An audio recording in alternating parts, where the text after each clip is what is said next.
Hello and welcome. It's been a few days since I've done a video.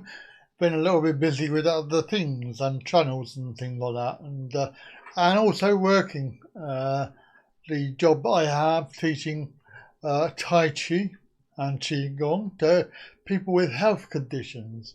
So I've been doing that for 10 years professionally. A couple of years before that, and also before that, I was doing martial arts, karate. I had a huge group of students I used to teach whilst I did a full-time job. So I had that. During the early 2000s, I was teaching in college as well. So I was doing IT tutoring in the evenings, and I also did some private work as well as a teacher. So I've been teaching for 29 years, various subjects, and have various qualifications. My latest qualification was a TEFL, and I did that over a year ago. That was a course I did, which was online and also in person. I had to go to a weekend in Bristol, and I did 120 hours TEFL before that, qualified for that. So I've done teaching English, foreign languages, and of course I've been off full time wages for since my back became a problem, and I went on to ESA.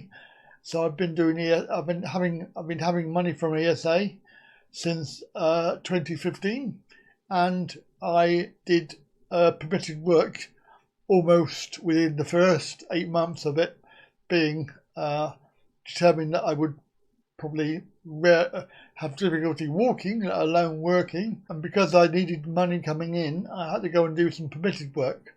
So I've been doing that, and I'm not happy with it because I feel like I could earn more money, but it's very difficult to do a full-time job based on the income you're likely to get, and of course the possibility that you'll probably not cope with my back getting worse, and the possibility that I may need more work on it in the future as soon as I can't walk again. It will be a case of having to have surgery whether I like it or not. I do appreciate that some of you watching this will be going, well, we can't work. We physically cannot work. We're not able to. We have a disability, and basically this video is not for you. I do appreciate how you feel with the level of income that you will be living on. It's very difficult for me. I was earning before I had my surgery. I was earning enough to save up, 20 to 30 grand, tax paid, and then I lost it all because I wasn't able to work anymore, and I had to spend money on paying bills and trying to get my wife to come to live with me in England so that I could have further surgery. Well, of course, that never happened.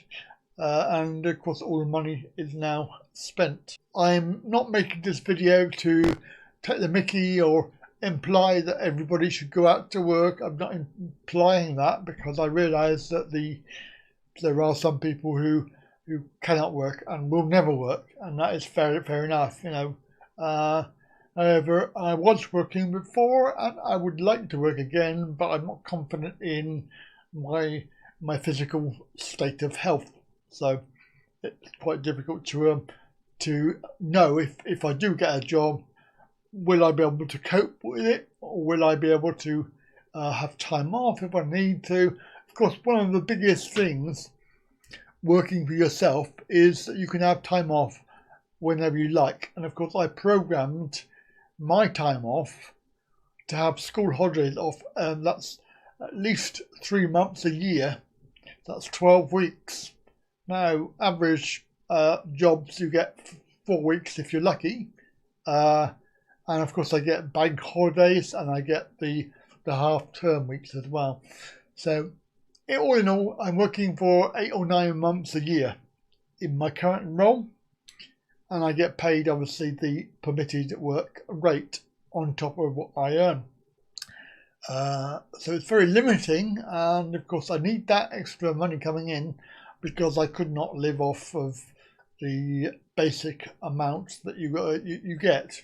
Contrary to popular belief by some of these idiots, they think that you're rolling in it. They think you get loads of money chucked at you, and you don't. Now the only issue with that statement is the fact is that if you are on ESA, then you can claim for your housing costs. Although in my case, I still pay nearly £200 towards it because I have a second bedroom.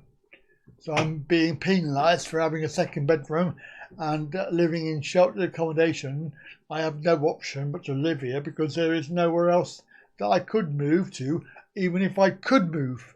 And the current climate is that if you're housed, they're not going to move you somewhere else, even if there was somewhere.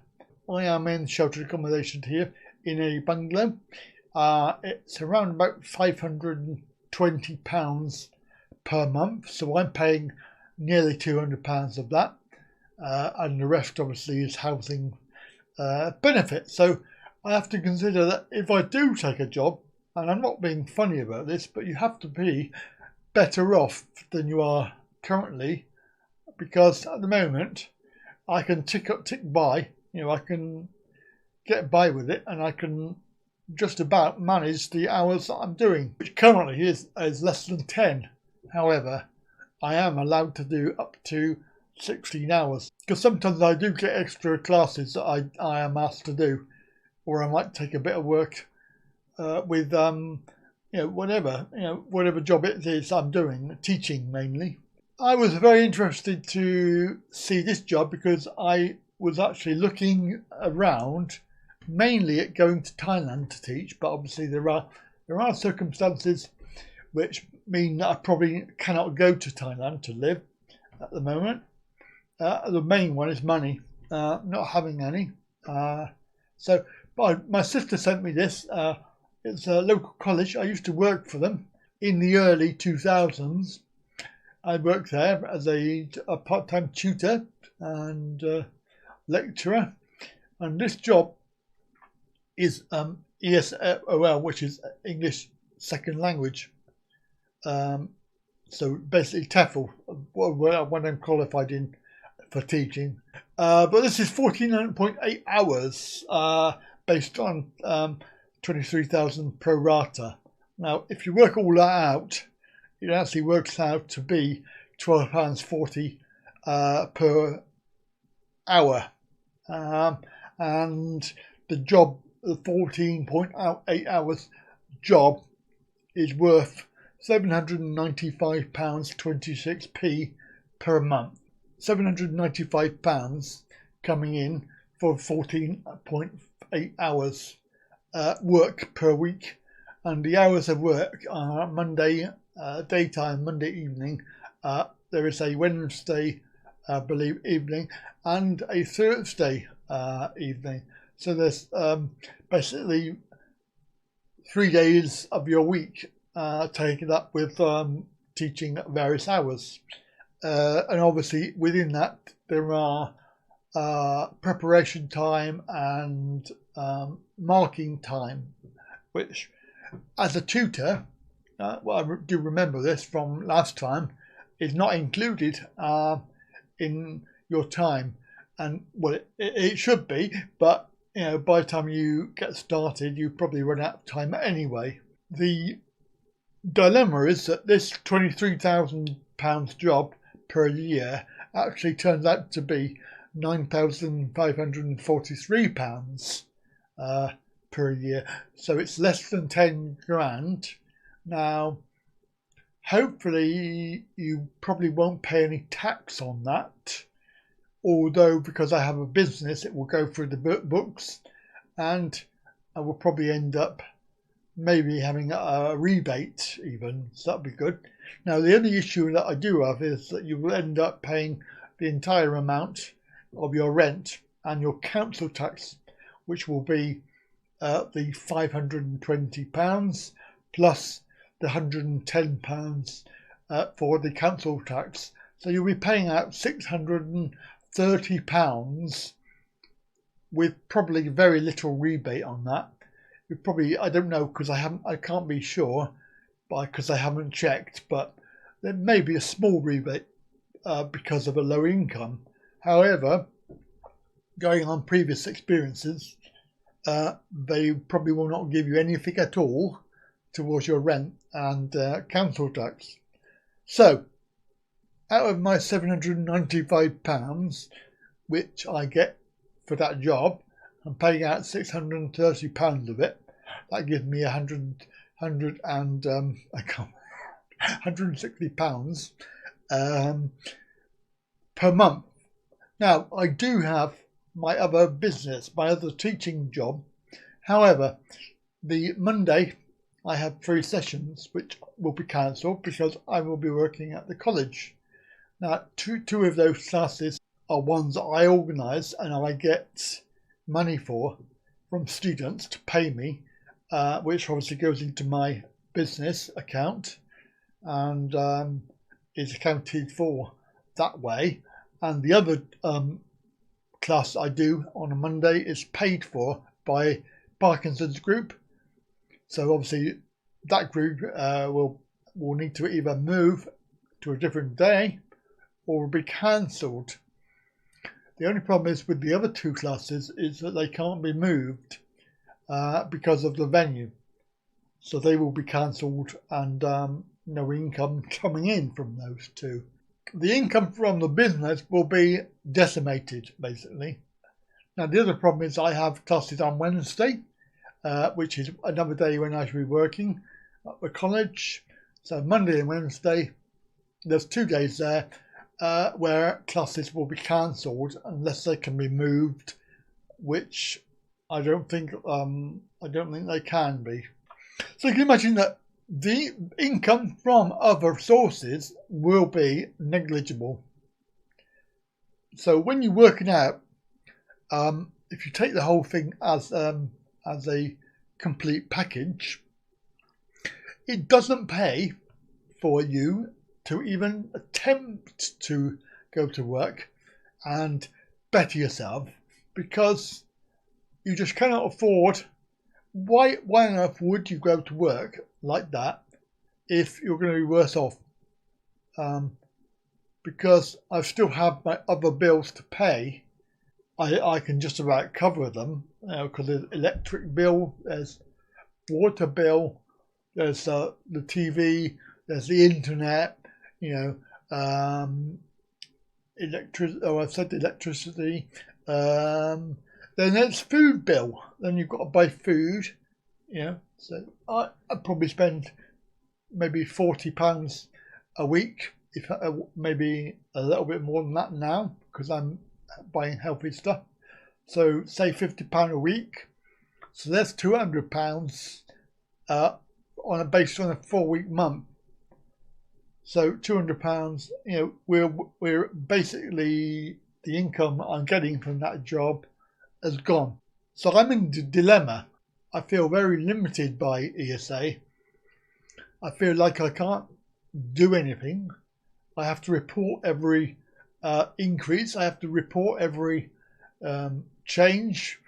If I don't, I've already discovered the outcome of that, which is to get penalised and being forced to pay back the money. That's another thing, that if I do take this job and I come off ESA, I still have to pay back, and it's over £1,000 that I'm paying back. They'll want that money either paid off immediately, or they want to be able to increase the payments so they get paid quicker, because at the moment it's only £11 a week, I think. That's £40 a month, which, going on the figures that I've just quoted, there isn't no money left to pay that. What do you do? I mean, if you're in a similar boat, what are you doing about it? And what are you just saying to yourself, sod it, I'm not going to bother? I know what people are going to say, but it's not the right attitude to turn around and say, sod it, I'm not going to bother looking for a job, because I'm better off as I am, because I think that's not how it's supposed to work. And if you are capable of doing something, I'm not being funny, but you should try, because it gives you a better frame of mind.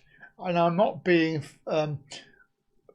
towing the party line with the conservative dickheads who claim that everybody should be in employment no matter what their health condition, and they force people into doing it. No, I'm not advocating that. I'm just saying that if you're able to, and you should attempt to, if you can and you want to. And of course, the biggest factor there is being able to sustain it, because there's no point in taking a job if you're going to be financially worse off. Right, I've gone on a long time there, so I'm going to call it a day. Thanks for watching, and bye for now.